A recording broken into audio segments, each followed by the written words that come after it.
Ça va? Fort bien, et vous-même? Eh bien, écoutez, je vous remercie. Il s'agit d'herbes aromatiques ou aromatisées qui sont surgelées. En principe, dans votre région, vous avez peut-être acheté ça sur le marché.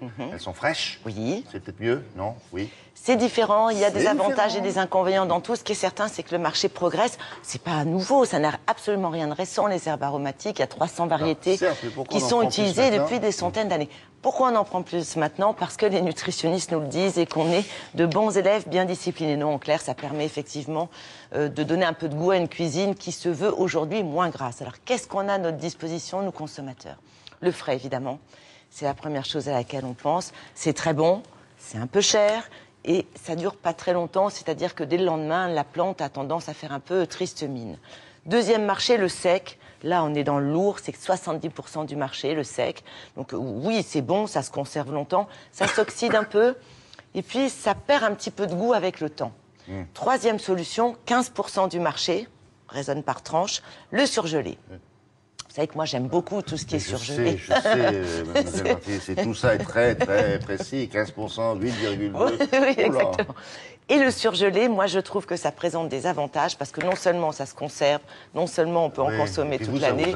Moi, ça m'arrange énormément parce que j'aime beaucoup tout ce qui est surgelé. Je trouve ça hyper pratique et tout à fait dans le siècle. Et il n'y a rien de honteux à utiliser du surgelé. Je referme la parenthèse. La petite Juliette, elle avait du lait surgelé dans son biberon déjà, toute petite. Et en fait, les aromates conservent bien leur saveur. Et ça, c'est important. Alors, nous sommes rendus à Milly-la-Forêt. Pourquoi? Parce que c'est là que le leader cultive ses champs. Ah bon? Mais il peigne, parce que Milly-la-Forêt, c'est un endroit où les peintres ont élu domicile au début du siècle précédent. Donc, en plus, il y a une belle lumière, ce qui ne gâte rien. Bon, et nous sommes en pleine récolte du persil, figurez-vous. Le persil. On m'a dit, c'est du persil, parce que moi, je suis une citadine. Bien sûr. Ben oui.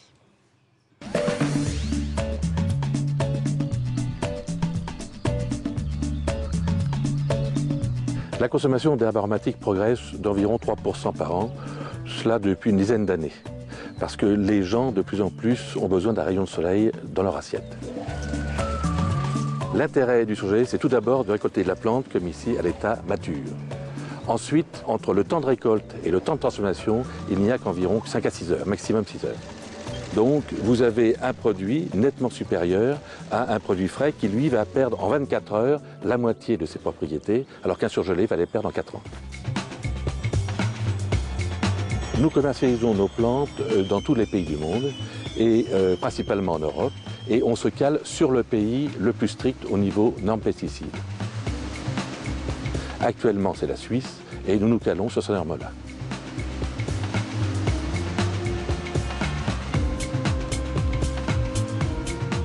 Le Grenelle de l'environnement va nous faire évoluer. On s'adapte, mais on aura de plus en plus de mal à cultiver nos produits à nos latitudes.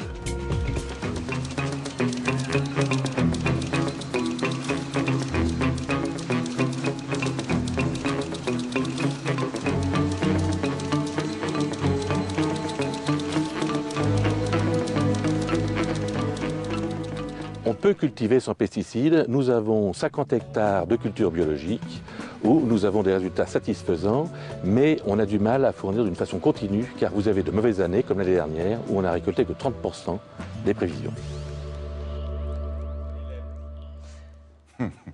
Bon, très bien. Alors, il y a des chiffres qui ont été donnés. Le persil aromatique surgelé, met 4 ans à perdre ses... Et ça se conserve pendant 4 ans. Ça se conserve à condition de ne pas ouvrir. C'est bien, ça. Ah ben évidemment, à condition de ne pas ouvrir.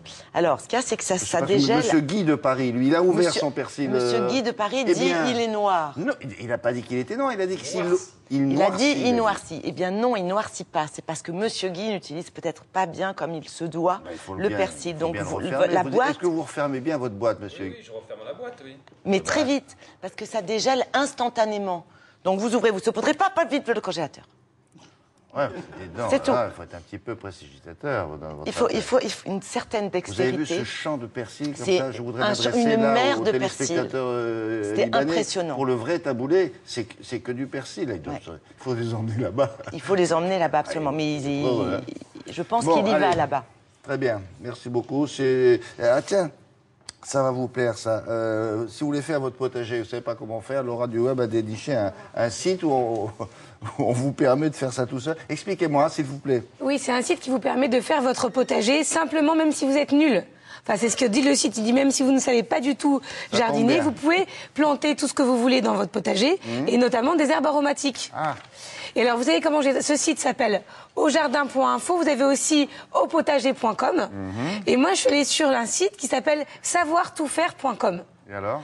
J'ai mis, je voudrais savoir faire mon potager. Et on m'a dit, voilà tout ce qu'on vous propose. Et ça, c'est un site qui vous guide? Qui vous guide, si vous voulez dire, voilà, j'aimerais monter ma commode toute seule, si j'ai envie de réparer ma voiture, faire ma vidange, faire des économies, on vous dit exactement ce qu'il faut faire. Et c'est les internautes qui ont testé avant d'autres sites qui viennent vous donner leurs astuces et leurs combines. Merci beaucoup.